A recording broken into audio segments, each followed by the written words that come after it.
Hi குட்டீஸ், welcome to குவாதேஷ் kids VBS. டே 5 என்னுடைய topic என்னன்னு பாப்போமா? பகிரப்பட்ட பிறப்புரிமை. நம்ம இன்னைக்கு யார பத்தி பார்க்க போறோம் தெரியுமா?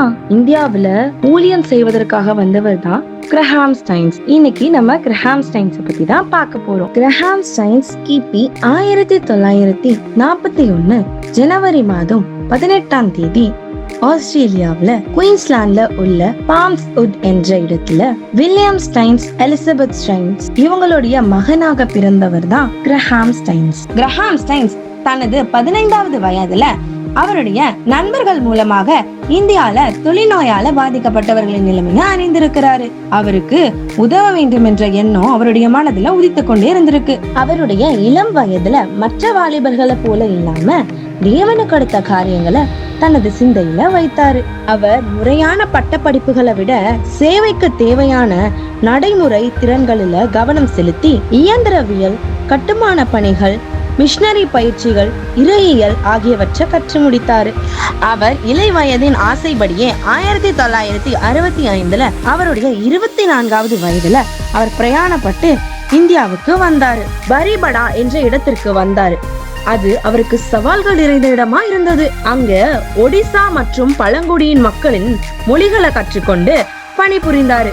அது மட்டும் கிடையாது, அவர் வெளிநாடவர் போல இல்லாம ஊர் மக்களோடு இசைந்து வாழ்ந்து வந்தாரு. தொழுநோயாளிகள் தங்கும் விடுதியில தங்கி புண்களை கழுவி மருந்து போட்டு அவர்களுக்கு பணியாற்றினாரு.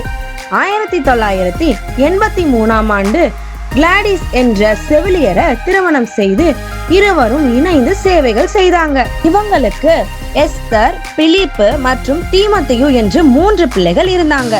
இவர்கள் குடும்பமாக அந்த கிராமத்திலேயே தங்கி தொழுநோயாளிகளுக்கு பணியாற்றி வந்தாங்க. தேவன் தனக்கு கொடுத்த வாழ்க்கை நேரத்தை அவருக்கென்று சரியாக பயன்படுத்தி வந்தாங்க. அந்த தருணத்துலதான் திடீர்னு யாருமே எதிர்பார்க்காத நேரத்துல ஒரு துயர சம்பவம் நடந்தது. 1999ஆம் ஆண்டுல ஜனவரி மாதம் 22ஆம் தேதி ஆண்டுதோறும் நடக்கும் உள்ளூர் கிறிஸ்தவர்களுக்காக நடத்தப்படும் ஐக்கிய முகாம்ல கலந்து கொண்டாரு. நள்ளிரவு மனோக என்ற கிராமத்துல அவருடைய 2 மகன்களும் கிரஹாம் ஸ்டைன்ஸும் அவருடைய வாகனத்துல தூங்கி கொண்டிருந்த போது அங்கு தாரா சிங் என்பவரின் தலைமையில் கீழ் வந்த 50 பேர் வாகனத்திற்கு தீ வைத்தார்கள். திடீரென அதிலிருந்து தப்பி வெளியே வர முயற்சிக்கும் போது திரும்பவும் அவர்கள் அவங்கள உள்ளவே தள்ளி விட்டுட்டாங்க.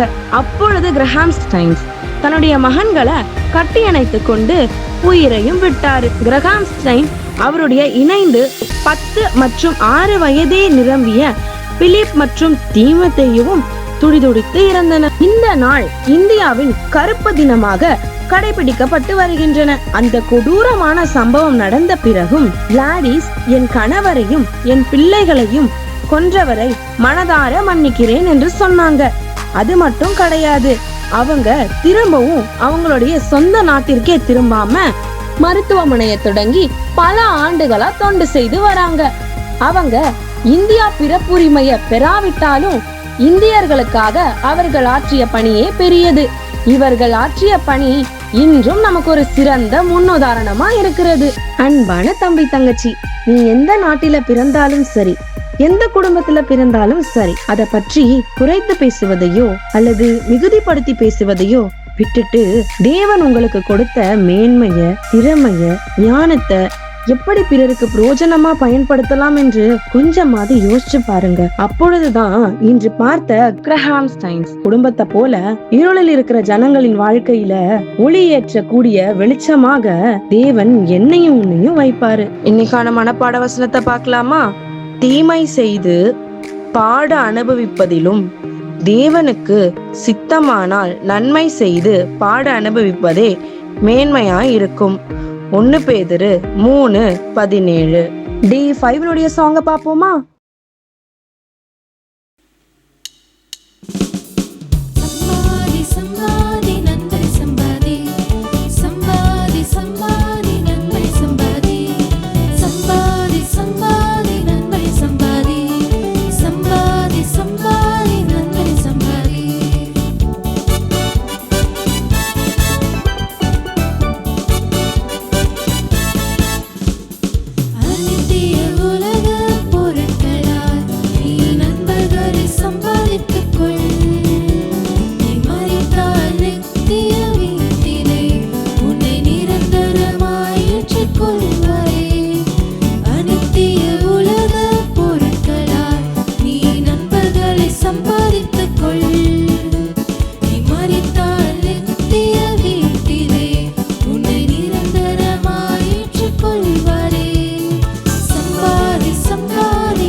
சம்பாதி நண்பனை சம்பாதி, சம்பாதி சம்பாதி நண்பனை சம்பாதி.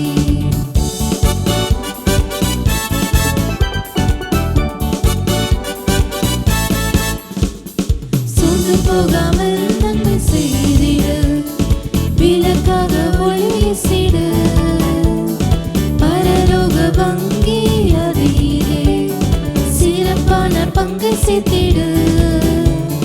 சோர்ந்து போகாமல் நன்மை செய்திடு, விளக்காக ஒளி வீசிடு, பரலோக வங்கி அதிலே சிறப்பான பங்கை சேர்த்திடு.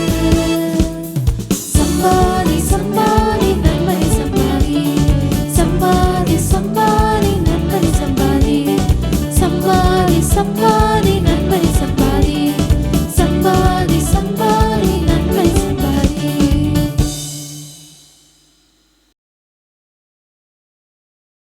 என்ன குட்டீஸ், பார்த்த கதை, கேட்ட பாட்டு, வசனம் எல்லாம் பிடிச்சிருந்துதா? உங்களுக்கு பிரயோஜனமா இருந்ததா? பிரயோஜனமா இருந்திருக்கும்னு நினைக்கிறேன். பாய் குட்டீஸ்.